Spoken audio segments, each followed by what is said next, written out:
श्री शिवाय नमस्तुभ्यम, हर हर महादेव। जैसा कि आप सभी को पता है, सोमवार का दिन भोलेनाथ को समर्पित होता है और गुरुजी पंडित प्रदीप मिश्रा जी के बताए अधिकांश उपाय आप सोमवार के दिन कर सकते हैं। इस वीडियो में भी हम आपको गुरुजी पंडित प्रदीप मिश्रा जी के बताए सोमवार के दिन किए जाने वाले उपायों की जानकारी दे रहे हैं। इसमें से कई उपाय आप सुबह कर सकते हैं, कई उपाय आप सोमवार के दोपहर तक कर सकते हैं और कई उपाय आप सोमवार की रात्रि के 9 बजे तक भी कर सकते हैं। सभी उपाय उपयोगी हैं और सभी उपाय हम आपको वीडियो के माध्यम से करके भी बताने वाले हैं। हमने आपसे व्हाट्सएप चैनल के माध्यम से पूछा था कि आप किस प्रकार का वीडियो देखना चाहते हैं, जिसमें हमने 4 अलग अलग तरीके पूछे थे और एक में हमने कहा था कि आप क्या सभी प्रकार के उपाय देखना चाहते हैं। तो सभी ने सभी प्रकार के उपाय देखना चाहते हैं, उसमें वोट किया है। इसलिए इस वीडियो में भी हम आपको सभी प्रकार के उपायों की जानकारी देने वाले हैं। सभी प्रकार के एक एक उपाय मतलब सोमवार का विशेष रोग मुक्ति उपाय, जैसे आप सोमवार के दिन सुबह से लेकर शाम तक कभी भी कर सकते हैं। साथ ही आपको सोमवार के दिन का धन प्राप्ति, कर्ज मुक्ति, प्रदोष काल मतलब शाम के समय किए जाने वाले एक विशेष उपाय। साथ ही आपको सोमवार के दिन का विशेष मनोकामना पूर्ति उपाय।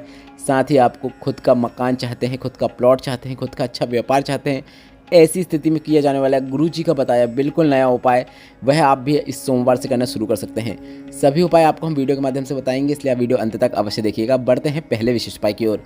अभी हाल ही में पूर्ण हुई छत्तीसगढ़ के धमतरी की गौरी शंकर शिव महापुराण कथा में गुरुजी का बताया बिल्कुल नया उपाय है। गुरुजी ने कहा जिसका खुद का मकान नहीं है, किराए के मकान में रह रहा है, किराए के मकान में रहते रहते पूरी ज़िंदगी निकल गई है, तो खुद के मकान की प्राप्ति के लिए, या फिर प्लॉट खुद का चाहते हैं तो उसके लिए, या फिर जीवन में बहुत कष्ट चल रहा है, ना कोई व्यापार चल रहा है, ना नौकरी चल रही है, तो आपको यह सरल उपाय इस सोमवार से करना शुरू कर देना है। गुरुजी ने कहा आपको प्लॉट भी मिलेगा, जीवन में तरक्की भी मिलेगी। आपको बस अपने शहर में, अपने क्षेत्र में या फिर अपनी कॉलोनी में आसपास 5 पेड़ों का चयन कर लेना है। अब आप 5 पेड़ छोटे भी हो सकते हैं, बड़े भी हो सकते हैं, किसी भी प्रकार के 5 बेलपत्र के पेड़ों का आपको चयन कर लेना है और उनकी आपको सेवा करना है। उस सेवा करने का सबसे अच्छा तरीका है आपको उनमें जल अर्पित करना है। तो आप बस इतना कर सकते हैं कि प्रत्येक सोमवार का आप नियम बना लें, 5 बेलपत्र के वृक्ष को चुन लें और उन बेलपत्र के वृक्ष में आपको 1 कलश जल अर्पित करना है। सभी बेलपत्र के वृक्ष में 1-1 कलश जल अर्पित कीजिए, ऐसा आपको नियम बना लेना है। ऐसा आप लगातार, गुरुजी ने 5 से 6 महीने यह उपाय करने को कहा है। गुरुजी ने कहा 6 महीने तक बेलपत्र के वृक्ष की सेवा करके तो देखिए, जीवन में कितना ही कष्ट क्यों ना चल रहा हो, सब उल्टा चल रहा हो, ना घर है, ना प्लॉट है, ना व्यापार है, सब में आपको सफलता देखने को मिलेगी। भोलेनाथ आपका हाथ थामेंगे और आप जिस क्षेत्र में आगे बढ़ने का प्रयास करेंगे उसमें आपको सफलता देखने को मिलेगी। बस काफ़ी सरल और आसान उपाय है। आपको बस बेलपत्र के वृक्ष के नीचे 1 कलश जल अर्पित करना है। यह उपाय आप सुबह या दोपहर में कर सकते हैं। बढ़ते हैं दूसरे विशेष उपाय की ओर, जिसे आप इस सोमवार के दिन कर सकते हैं। कई लोगों का प्रश्न रहता है कि हमें इस प्रकार की बीमारी है, हमें यह असाध्य रोग है, तो गुरुजी ने सभी से सोमवार के दिन एक विशेष रोग मुक्ति उपाय करने को कहा है। गुरुजी ने कहा अगर हम मनोकामना पूर्ति के लिए बेलपत्र को अर्पित करते हैं तो पहले हम जल अर्पित कर देते हैं, उसके बाद हम बेलपत्र को अर्पित करते हैं। पर अगर आप रोग मुक्ति के लिए बेलपत्र को शिवलिंग पर अर्पित करना चाहते हैं तो पहले आपको बेलपत्र को शिवलिंग के ऊपर अर्पित करना है।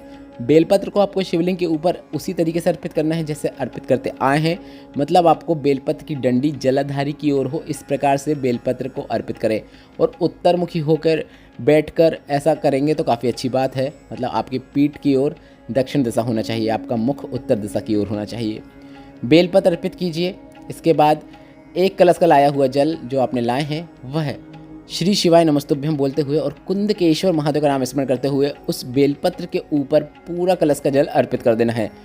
इसके बाद जलाधारी से नीचे आ रहे जल का थोड़ा सा भाग आपको औषधि रूप में प्राप्त कर लेना है और भगवान से कहना है दवाइयाँ कार्य नहीं कर रही हैं, यह असाध्य बीमारी हो गई है, आपको ही संभालना है, मैं तेरे ही भरोसे हूँ। इस प्रकार से निवेदन करते हुए वह जल प्राप्त करना है और कुंदकेश्वर महादेव का नाम स्मरण करते हुए उस जल का आचमन 3 बार अपनी हथेली में लेते हुए 3 बार कुंदकेश्वर महादेव का नाम स्मरण करते हुए आचमन कर लेना है। अगर आप किसी व्यक्ति के लिए कर रहे हैं तो उसका नाम और गोत्र बोलते हुए आप जल अर्पित कर सकते हैं और प्राप्त किया हुआ जल उसे ले जाकर दे सकते हैं, जिससे वह आचमन करके लाभ प्राप्त कर सकता है। दवाइयाँ कार्य करेंगी और शीघ्र बीमारी भी उससे दूर हो जाती है। बढ़ते हैं सोमवार के दिन किए जाने वाले तीसरे विशेष उपाय की ओर। सोमवार का धन प्राप्ति, कर्ज मुक्ति, प्रदोष काल का सबसे विशेष उपाय है, जिसे गुरुजी ने अपनी कई शिव महापुराण कथा में बताया है। गुरुजी ने कहा भोलेनाथ ने माता लक्ष्मी से कहा है कि कुछ समय के लिए प्रदोष काल में आपको शाम के समय मतलब बेलपत्र के वृक्ष के नीचे निवास करना है और अगर कोई भक्त आता है उस समय एक दीपक प्रज्वलित करके जाता है तो आपको उसके घर के भंडार भर देना है, उसे जीवन में कभी भी कोई धन संबंधित परेशानी ना हो। तो माता लक्ष्मी ने भी वह समय चुना है जो कि प्रदोष काल का समय है। महादेव के कहने पे कुछ समय के लिए ही सही माता लक्ष्मी बेलपत्र के वृक्ष के नीचे निवास करती हैं, तो उसी समय आपको बेलपत्र के वृक्ष के नीचे जाना है, एक लंबी बाती का दीपक प्रज्वलित करना है जिसमें आप घी का उपयोग कर सकते हैं। यह नियम आपको प्रत्येक सोमवार के शाम के समय मतलब प्रदोष काल का बना लेना है। प्रदोष काल का समय वह समय कहलाता है मतलब सूर्यास्त के 45 मिनट पहले से लेकर 45 मिनट बाद तक का समय।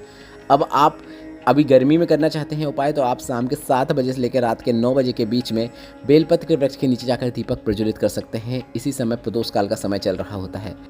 दीपक प्रज्वलित करने के बाद आप वहाँ पर हाथ जोड़कर निवेदन कर सकते हैं या फिर किसी मंत्र का उच्चारण कर सकते हैं, माता लक्ष्मी से प्रार्थना कर सकते हैं। अगर आपसे कुछ न बने तो आप 11 बार श्री शिवाय नमस्तुभ्यम मंत्र का उच्चारण कीजिए और घर आ जाइए। बस इतना ही करना होता है। बढ़ते हैं चौथे और अंतिम विशेष उपाय की ओर। गुरुजी ने अपनी कई शिव महापुराण कथाओं में एक ऐसा मनोकामना पूर्ति उपाय बताया है जिससे अभी हाल ही में पिछली शिव महापुराण कथा में गुरुजी ने जानकारी दी थी। इसी समर्पण शिव महापुराण कथा में गुरुजी ने यह उपाय मनोकामना पूर्ति के लिए सभी से करने को कहा है। काफ़ी सरल और आसान उपाय है जिसे आप वीडियो के माध्यम से देखकर समझ सकते हैं। गुरुजी ने कहा शिवलिंग में कुछ विशेष स्थान होते हैं जहाँ पर अगर आप मात्र अपने हाथ की हथेली का स्पर्श कर देते हैं तो आप जिस मनोकामना को मन में रखते हुए स्पर्श कर रहे हैं वह मनोकामना 3 माह के अंदर पूरी हो जाती है। अब यह मनोकामना कौन सी भी हो सकती है जो आप चाहते हैं, जैसे धन प्राप्ति की हो, लक्ष्मी प्राप्ति की हो, कर्ज मुक्ति की हो, शीघ्र विवाह की हो या फिर व्यापार वृद्धि की हो या फिर इंटरव्यू या फिर किसी एग्जाम में सफलता की हो। मतलब आप अपनी किसी भी प्रकार की मनोकामना पूर्ति के लिए यह उपाय कर सकते हैं और इस उपाय को करने के लिए आपको किसी सामग्री की भी आवश्यकता नहीं होती है।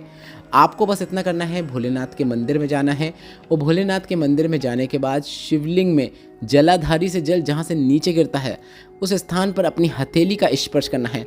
आप वीडियो के माध्यम से भी देखकर समझ सकते हैं कि आपको कहाँ पर और किस प्रकार से स्पर्श करना है। स्पर्श कीजिए, इसके बाद आपको श्री शिवाय नमस्तुभ्यम बोलना है और इसके बाद आपको अपनी मनोकामना जो भी कामना है, जो भी दुख दर्द पीड़ा है वह भोलेनाथ से बोल देना है और मनोकामना बोलने के बाद एक बार और श्री शिवाय नमस्तुभ्यम बोलना है। यह मनोकामना बोलने का तरीका गुरुजी पंडित प्रदीप मिश्रा जी ने अपनी पिछली कथाओं में बताया है, जिसमें मनोकामना बोलने के पहले और मनोकामना बोलने के बाद श्री शिवाय नमस्तुभ्यम या फिर नमः शिवाय या फिर ओम नमः शिवाय बोलना आवश्यक होता है। इस प्रकार से की गई कामना भोलेनाथ शीघ्र पूरी कर देते हैं। यह उपाय आप कभी भी किसी भी दिन कर सकते हैं, पर अगर आप नियम बना लेते हैं कि मैं प्रत्येक सोमवार को भोलेनाथ के मंदिर जाता हूँ और मैं इस प्रकार से भोलेनाथ से कामना करूँगा, आज नहीं तो कल भोलेनाथ अवश्य सुनेंगे। इस वीडियो में बताई गई जानकारी अगर आपको उपयोगी लगी हो तो इस वीडियो को लाइक करके कमेंट बॉक्स में हर हर महादेव जरूर टाइप कीजिएगा। अगर अभी तक आपने हमारा व्हाट्सएप चैनल को फॉलो नहीं किया है तो कमेंट बॉक्स में दी गई लिंक में टच करके आप चैनल को फॉलो कर सकते हैं, जिसमें भोलेनाथ से जुड़े हुए स्टेटस, शायरी और रोजाना की तिथियों की जानकारी आपको प्राप्त होती रहेगी। श्री शिवाय नमस्तुभ्यम। हर हर महादेव।